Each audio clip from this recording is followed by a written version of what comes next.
Le nord du Togo, notamment les préfectures de Kpandjal et Kpandjal-Ouest, continue de vivre sous la menace grandissante des incursions des groupes armés non étatiques. La nuit du vendredi 25 octobre 2024, une nouvelle attaque a endeuillé le village de Malbongou, marquant un énième épisode de violence dans une zone déjà lourdement éprouvée.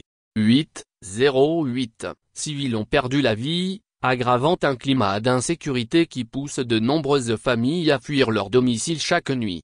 La série d'attaques qui secoue la région du Kpandjal depuis plusieurs mois continue de faire des victimes. Le village de Malbongou, situé à une vingtaine de kilomètres de Pogno, sur l'axe Tambonga-Koundjouar, a été le théâtre d'une nouvelle attaque meurtrière.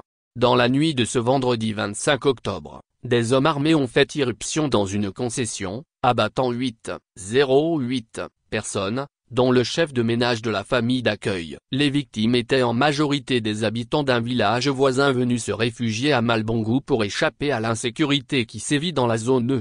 Ces derniers mois, le Kpandjal-Ouest est devenu l'épicentre des violences des groupes djihadistes, forçant des centaines de villageois à quitter temporairement leurs habitations chaque soir dans l'espoir de trouver un semblant de sécurité dans des localités voisines.